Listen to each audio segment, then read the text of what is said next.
السلام علیکم ورحمۃ اللہ وبرکاتہ۔ معزز حاضرین کرام، بزرگان قوم اور ملت، عزت دار ماں اور بہنوں، غیور نوجوان ساتھیوں،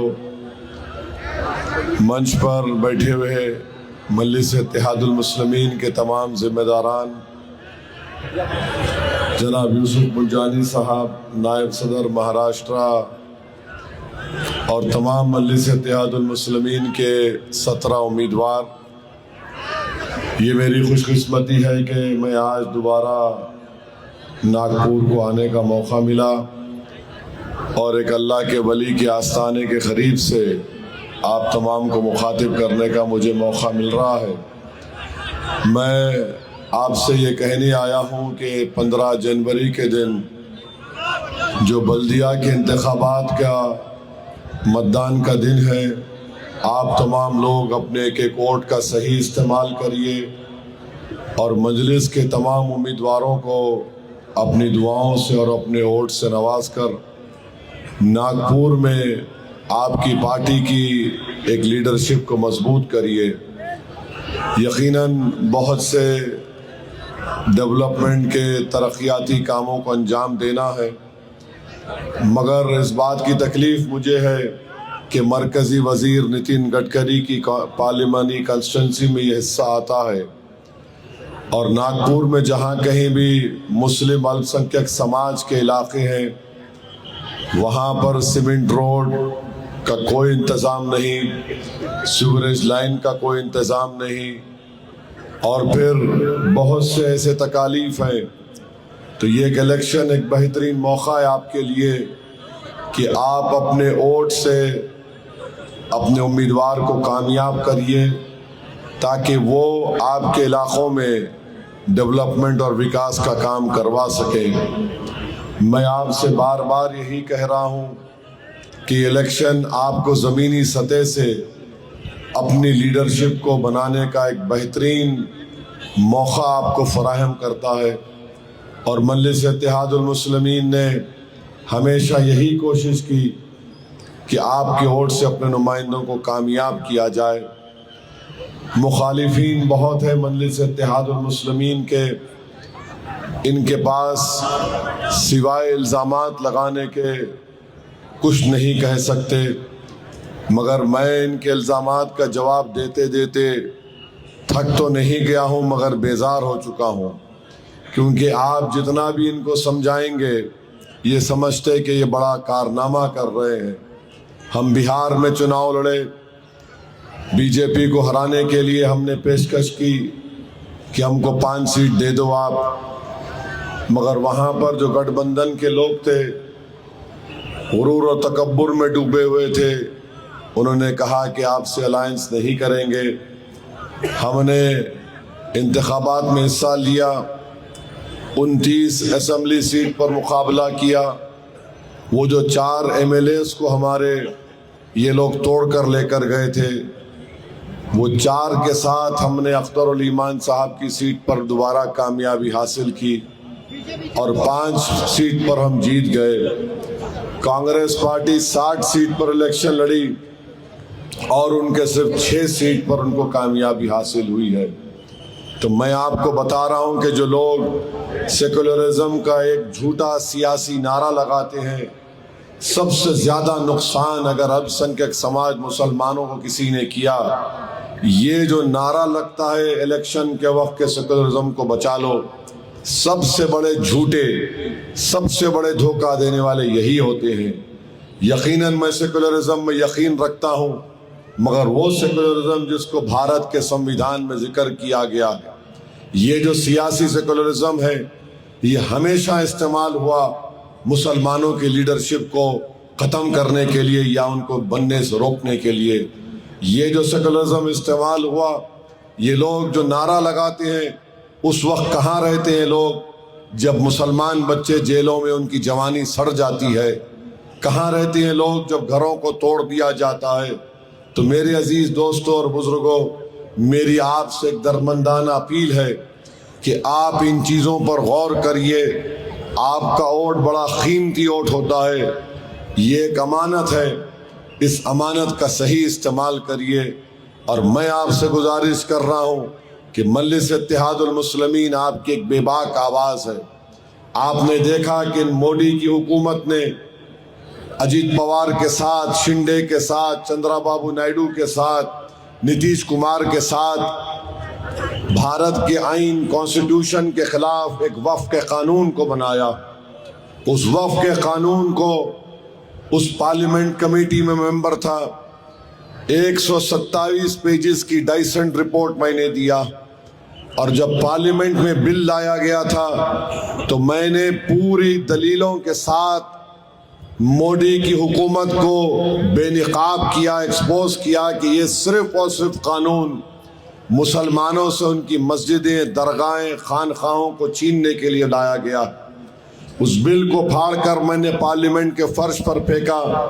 اور میں آج بھی بتا رہا ہوں یہ قانون کا ایسا استعمال ہوگا جہاں سے ہماری وقف کی جائیدادیں ختم کر دی جائیں گی. یا تو کوئی مستقبل میں کوئی وقف نہ کرے، یا ہے تو اس کو مسلمانوں سے چھین لیا جائے. دوسری طرف سیکولر نام نہاد سیکولر پارٹیاں ہیں. آپ پوچھئے ان لوگوں سے کہ ممبئی ٹرین بلاسٹ ہوا، 185 لوگوں کی موت ہوئی اور 11 مسلمانوں کو گرفتار کیا گیا، اور ان میں سے 19 سال تک یہ لوگ جیل میں تھے. آپ بتائیے، بمبئی ہائی کورٹ نے ان کو بری کر دیا. وہ 185 لوگ جو مارے گئے، ان کے افراد خاندان کے لوگ پوچھ رہے ہیں کس نے ہمارے رشتہ دار کو مارا یا ہمارے باپ کو مارا. جو مسلمان 19 سال جیل میں تھے وہ سوال کر رہے ہیں کہ ہم کو جیل میں کیوں رکھا تم نے. آج آپ جان کر تکلیف محسوس کریں گے کہ ایک کمال انصاری کو بھی گرفتار کیا گیا تھا مدھوبنی بہار سے. کووڈ میں کسی کو بیل نہیں ملی، کمال انصاری کووڈ میں ان کا انتقال ہو گیا. بچے پیدا نہیں ہوئے تھے، بیٹی ایک ایکیوز کی جیل میں باپ ہے تو باپ نکل کر کہتا ہے کہ میں نے جیل کی سلاخوں سے پیچھے اپنی بیٹی کو دیکھا. تو یہ کب تک ناانصافی کا دور اسی طریقے سے استعمال ہوگا؟ یاد رکھیے، میں آپ کو اس اہم جگہ سے کہہ رہا ہوں، بھارت اور مہاراشٹرا میں ہر سماج کا ایک پولیٹیکل لیڈرشپ ہے. اگر کسی سمودائے کی پولیٹیکل ایجنسی نہیں ہے تو مسلمانوں کی نہیں ہے. اور ہم صرف ووٹر بن کر رہ گئے. اگر آپ صرف ووٹر بن کر رہیں گے تو گھر پہ بلڈوزر چلے گا. اگر آپ صرف ووٹر بن کر رہیں گے تو نوجوان بچوں کو جھوٹے الزام میں جیل میں ڈال دیا جائے گا. اگر آپ صرف ووٹر بن کر رہیں گے تو مسلمانوں کے بچے اور بچیاں اسکول کی تعلیم سے محروم ہو جائیں گے. اگر آپ ووٹر بن کر رہیں گے تو آپ کو سماجی انصاف نہیں ملے گا. اگر آپ ووٹر بن کر رہ جائیں گے تو عزت کی نگاہوں سے آپ کو کوئی نہیں دیکھے گا. جس دن آپ اپنی پولیٹیکل ایجنسی کو بنائیں گے، جس دن آپ شہری بنیں گے، حقوق آپ کو ملنا شروع ہو جائیں گے. سٹیزن وتھ رائٹس ایک ووٹر سے بڑا ہوتا ہے. یہ تمام سیاسی پارٹی، چاہے بی جے پی ہو، یہ اجیت پوار ہو، شنڈے ہو، یہ صرف ڈرا کر آپ کا ووٹ حاصل کرنا چاہتے ہیں. دوسری جانب کانگریس ہے، یہ صرف آپ کو ووٹر اس لیے بنانا چاہتی ہے تاکہ کچھ آپ کا کام نہ ہو سکے. مجلس آپ سے کہہ رہی ہے کہ آپ لیڈر بنیے، سٹیزن وتھ رائٹس بنیے، اپنی پولیٹیکل ایجنسی کو بنائیے. آج آپ دیکھتے ہیں کہ سپریم کورٹ نے حالیہ دنوں میں 2 نوجوانوں کو بیل نہیں دی. کیا آپ جانتے کیوں نہیں دی سپریم کورٹ نے بیل؟ اس لیے نہیں دی کہ ڈاکٹر منموہن سنگھ کی حکومت نے، اس وقت ہوم منسٹر چدمبرم تھے، انہوں نے قانون لے کر آیا اور انہوں نے ڈیفائن کیا کہ دہشت گردی کیا ہوتی ہے. میں اپنے 5 منٹ کی تقریر میں اس وقت پکار کر کہہ رہا تھا کہ سیکشن 15A کا استعمال مسلمانوں پر، دلت آدیواسیوں پر ہوگا. میں نے اپنے تقریر میں کہا کہ any other way کا مطلب کیا ہے.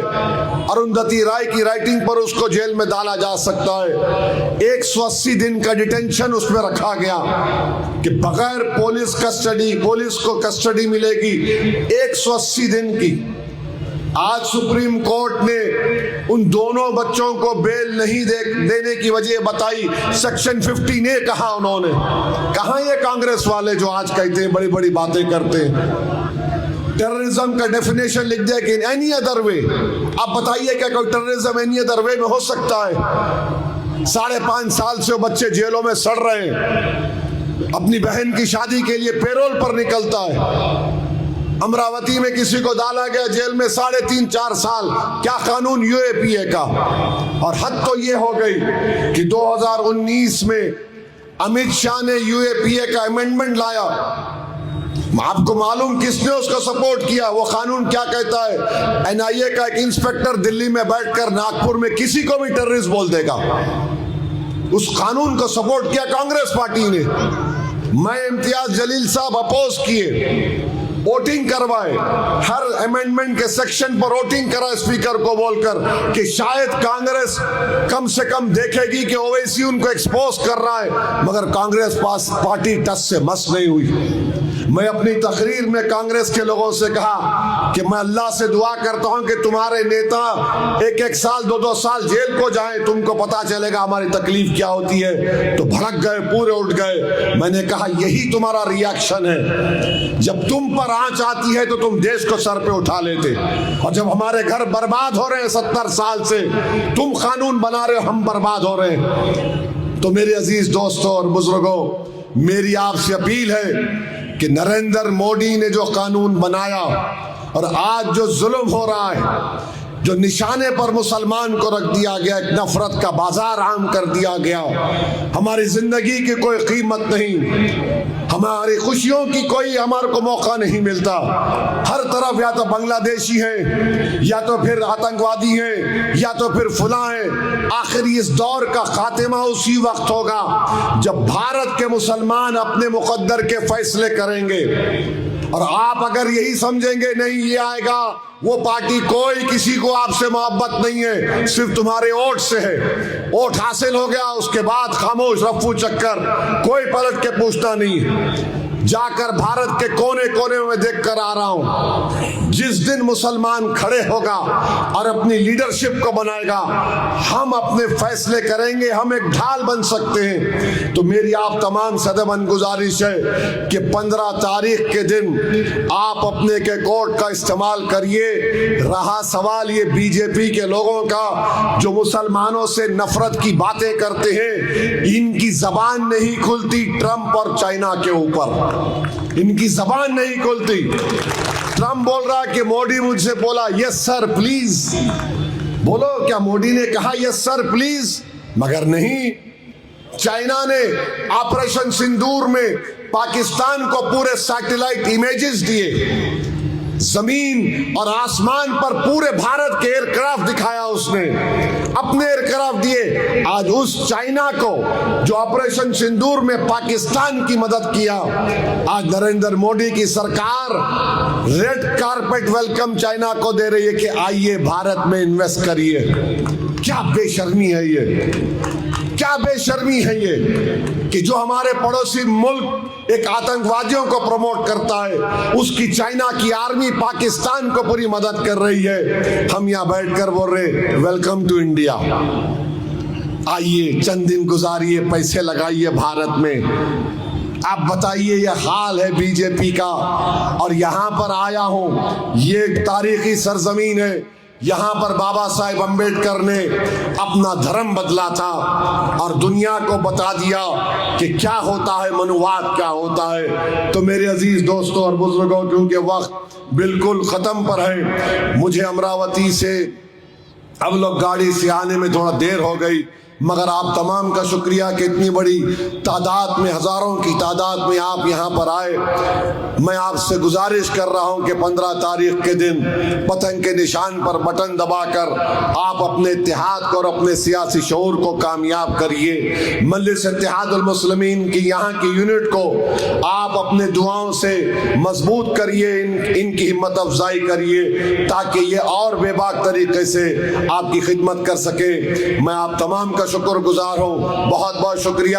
نعرہ تکبیر، نعرہ تکبیر، نعرہ تکبیر. السلام علیکم ورحمۃ اللہ وبرکاتہ.